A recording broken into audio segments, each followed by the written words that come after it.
اندازہ لگایا جا رہا ہے کہ کس طرح کا نقصان ہوا ہے, کتنا نقصان ہوا ہے اور اس کے اوپر حکومت کو کس طرح کے اقدامات اٹھانے ہیں.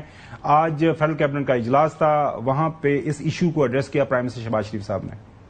یہ جو تباہ کاری ہوئی ہے یہ ہر لحاظ سے بے پناہ تباہی ہوئی ہے, اور موسمیاتی جو چیلنجز ہیں اس سے جو نقصانات, جو انسانی جانیں جو اللہ کو پیاری ہو گئیں, زخمی ہوئے, اور اب جو اقتصادی نقصانات جو ہیں اس حوالے سے آج کابینہ مشاورت کے بعد کلائمیٹ ایمرجنسی اور زرعی ایمرجنسی اس کا اعلان کر رہی ہے, اور ساتھ ہی ایک کمیٹی کانسٹیٹیوٹ ہم کر رہے ہیں جناب ایچ این اقبال صاحب کی سربراہی میں, جس میں متعلقہ وزراء اور متعلقہ سیکرٹریز ہوں گے اور صوبوں کے 4 چیف سیکرٹریز ہوں گے, تاکہ اس کے اوپر فی الفور کام شروع کیا جا سکے.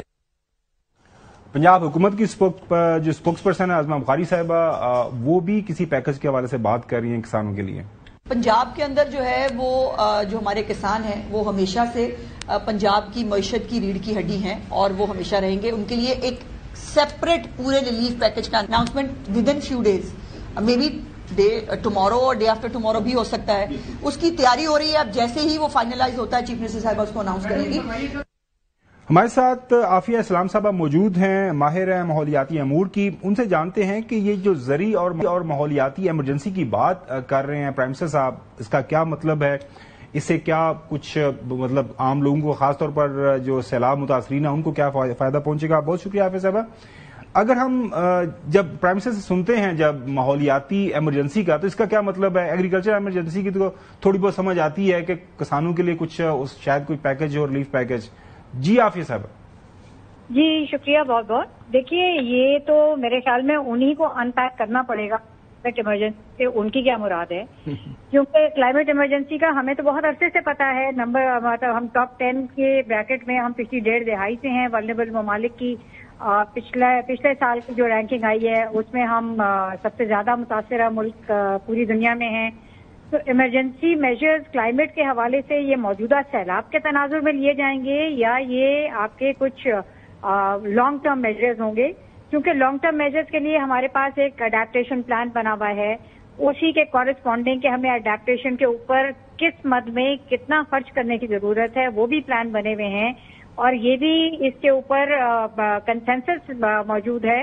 اور پرائم منسٹر صاحب کی اپنی ایک مشاورتی ایک کمیٹی ہے نیشنل کلائمیٹ چینج کاؤنسل, اگر وہ ان سے بھی رجوع کریں تو ان کو پتا ہو کہ یہ ساری چیزیں پہلے سے لیڈ آؤٹ ہیں کہ کیا کرنا ہے. بات یہ ہے کہ اب کرنا ہے, عمل کرنا ہے. عمل کب کرنا ہے؟ اصل مسئلہ یہ ہے کہ عمل کب کرنا ہے. اصل مسئلہ عمل کا ہے. یہ اس میں کوئی راکٹ سائنس نہیں. ساری چیزیں سب کو پتا ہے کہ مسائل کیا ہیں اور ان کے حل. اچھا عافیہ صاحبہ, یہ تو بالکل بات سمجھ آ گئی. آج کل ایک بہت ایشو ہے جس کے اوپر بات ہو رہی ہے, وہ ہے فوڈ سیکیورٹی کے حوالے سے. کیونکہ میرا تعلق اس علاقے سے جہاں پہ سیلاب آیا ہے, اپر جو ہے پنجاب سیالکوٹ سے, اس کے علاوہ باقی بھی آپ نے دیکھا لاہور سے لے کے نیچے پاک پتن تک. اب جو ہے ڈیپ ساؤتھ جو ہے ہمارے اضلاع ہے وہاں پہ بھی سیلاب نے تباہی مچائی ہے. فوڈ سیکیورٹی کو اگر ہم نے مینج کرنا ہے, کیونکہ زیادہ تر آپ کی چاول کی فصل, گنے کی فصل, مکئی کی فصل, کپاس جو ہے وہ تباہ برباد ہو گئی ہے, اس کے لیے حکومت کو کیا اقدامات اٹھانے ہیں؟ کیا ہمیں باہر سے امپورٹ کرنا ہے یا اور بھی کوئی طریقہ کار ہو سکتا ہے؟ دیکھیے فوڈ سیکیورٹی تو شروع سے نمبر 1 مسئلہ ہے نا ہمارے جیسے ملک کا, اور اس میں اب اس وقت جو ہم نے سیلاب میں تباہی دیکھی ہے تو آگے فیوچر میں کیا نظر آ رہا ہے کہ جو کھڑی فصل تھی وہ تباہ ہوئی, جس میں آپ کا فوڈ کراپ بھی اور کیش کراپ دونوں چیزیں. اگر آپ کے پاس فوڈ کراپ خراب ہوتا ہے اور کیش کراپ ہوتا ہے تو آپ کے پاس کیپیسٹی ہوتی ہے اس کیش کراپ کے بدلے آپ فوڈ خرید بھی سکتے ہیں. تو ابھی وہ دونوں چیزیں خراب ہوئی ہیں. پھر یہ ابھی دیکھیے کہ ایگریکلچرسٹ کا کیا تخمینہ ہے, یہ جب پانی اترے گا تو کیا وہ زمین قابل کاشت ہوگی, نہیں ہوگی, تو کب تک ہوگی, کب کے ریوائز کر سکیں گے. تو یہ تمام چیزیں جو ہیں یہ ایک ہولسٹک قسم کی اس کے اوپر نظر ڈالنے کی ضرورت ہے. یہ ایسا نہیں ہے کہ آپ کسی ایک شعبے کے اندر بات کر کے دیکھیں, کیونکہ اب آپ نے واٹر مینجمنٹ بھی کرنی ہے. آپ نے یہ ہر صورت میں اس کو انشور کرنا ہے کہ بستیاں کو اب نہیں بسانا ہے ہم نے دریاؤں کے پیٹ میں. تو پھر اب ریلوکیٹ کریں گے تو کس طریقے سے, کس زمین پہ, اس زمین پہ کیا پیداوار ہوگی, اس کے آمدنی کے کیا طریقے ہوں گے, وہاں پہ کس طریقے سے ترویج کی جائے گی اس نئے سیٹلمنٹ کو. تو یہ چیزیں مل بیٹھ کے بہت سے شعبوں کے لوگوں کو ایک ساتھ سر جوڑ کے اس کا فیصلہ کرنا ہوگا. فوری ریلیف کی جہاں بات ہے، جیسے آپ کی پنجاب کی جو نمائندہ ہیں انہوں نے کہی، تو فوری ریلیف تو کسانوں کو چاہیے ہے. ٹھیک ہے، ان کا مال مویشی بھی خراب ہوا، ان کے تمام فصلیں بھی لوگوں نے، زیادہ تر ہمارے ملک میں چھوٹے کسان ہیں، اور چھوٹے کسان کے پاس نہ ان پٹس کے لیے اپنے پیسے ہوتے ہیں، نہ اس میں وہ ان کی زمینیں اتنی زیادہ بڑی ہوتی ہیں، وہ قرضوں پہ چل رہے ہیں. یہ بتائیے گا کہ میں یہ پوچھنا چاہوں گا کہ جو فوڈ سیکیورٹی کو انشور کرنے کے لیے اب آپ کو لگتا ہے کہ ہمیں امپورٹ کھولنی پڑے گی، اور امپورٹ کھول کر تو ہمیں گورنمنٹ کو کس طریقے سے تقسیم کرنی چاہیے تاکہ جو ضرورت مند ہے اس کے پاس چیز پہنچ سکے؟ کیونکہ ہمارے ہاں لیکیجز بہت ہیں. امپورٹ کے ٹائم میں بھی لوگ پیسے بنانے کے چکر میں ہوتے ہیں کہ باہر سے سستی لے کر یہاں پر مہنگی انوائس شو کر دیتے ہیں، پھر آگے جو تقسیم ہوتی ہے اس کے اندر بھی ڈنڈی ماری جاتی ہے، جو نیڈی ون ہے وہاں تک چیز پہنچ نہیں سکتی. تو اوور آل بہت بڑی ایک آپ کی پاپولیشن متاثر ہوئی ہے، اس کو کس طریقے سے آپ نے جو ہے وہ کیٹر کرنا ہے؟ دیکھیں، جب آپ نے ان تمام مسائل کی نشاندہی کر ہی دی ہے تو آپ کے سوال کے اندر ہی آپ کا جواب موجود ہے کہ یہ چیزیں نہیں ہونی چاہیے جن چیزوں کی آپ نے نشاندہی کی ہے، تو تبھی تمام لوگوں تک ایک چیز پہنچے گی نا. ہم اصل میں جب تک آپ کا بالکل لیول کے اوپر سولوشن پہ نہیں جائیں گے تو آپ کے ہاں اس طرح کی گیپس بھی آئیں گے، بدعنوانیاں بھی ممکن رہیں گی ہمیشہ. بالکل. عافیہ صاحبہ، ہمارے ساتھ چودھری غلام حسین صاحب بھی موجود ہیں. چودھری غلام حسین صاحب بھی موجود ہیں، وہ کامنٹ بھی کرنا چاہ رہے ہیں اور آپ سے کچھ جو ہے سوال بھی کریں گے. چودھری صاحب. نہیں، فوری تو یہ ہے کہ ایمرجنسی کی بات نہ کی جائے، فوری طور پر لوگوں کے سامنے رکھا جائے کہ ہم یہ کر رہے ہیں، آپ کے یہ نقصانات ہوئے نظر آ رہے ہیں at the face of it, تو ہم فوری یہ اقدامات کر رہے ہیں، اور باقی چیزیں روک کے پیسہ جو ہے ادھر ڈائیورٹ کیا جائے، ذرائع ادھر دیے جائے. نمبر 2 جو آپ کا سبجیکٹ ہے عافیہ صاحبہ، آپ فرمائیں کہ آج گورنمنٹ نے جو اعلان کیا وزیر اعظم شہباز شریف صاحب نے، تو 1 2 3 4 کر کے آپ کیا چاہتی ہیں کہ ایمرجنسی کے تحت کیا کیا اقدامات کیے جائیں کہ اگلے سال ہمیں اس طرح کی کوئی تباہی بربادی کا سامنا نہ کرنا پڑے؟ دیکھیے، انہوں نے کلائمیٹ ایمرجنسی کہا ہے، جبکہ ہمارے ہاں زیادہ تر مسائل انوائرمنٹ کے تو ہو رہا ہے، اس کو ہم روک نہیں سکتے. وہ ایک عالمی ایک ڈیبیٹ ہے، پاکستان کی نمائندگی ہوتی ہے، وہاں بات چیت ہوتی ہے. اگر آپ کے پورے شمالی علاقہ جات میں درخت کٹے ہیں وہ کلائمیٹ چینج کا اس سے کوئی تعلق نہیں ہے، اور ان کی وجہ سے جو سوائل سٹیبلائزیشن نہیں ہو سکی، جو آپ کی لینڈ وہ کون سی ایمرجنسی لگانا چاہتے ہیں؟ یہ پھر ایمرجنسی کے میجرز جو ہیں وہ ان چیزوں کے تدارک کے لیے ہونے چاہیے نا، کہ آپ کی گورننس اصل میں آپ کی ایمرجنسی کا. بالکل صحیح. عافیہ اسلام صاحب، آپ نے بڑی اچھی بات کر دی شروع میں ہی کہ عمل کرنے کی ضرورت ہے. سارے پلانز بھی بنے ہوئے ہیں، پتہ بھی ہے مسئلہ کیا ہے. پاکستان کے اندر ہر بیماری کی تشخیص موجود ہے، لیکن دوائی بھی کا بھی پتہ کیا ہے، لیکن اس کے اوپر کوئی عمل نہیں کرتا. ناظرین، آج کے لیے اتنا ہی. کل انشاءاللہ آپ سے دوبارہ ملاقات ہوگی. اللہ حافظ.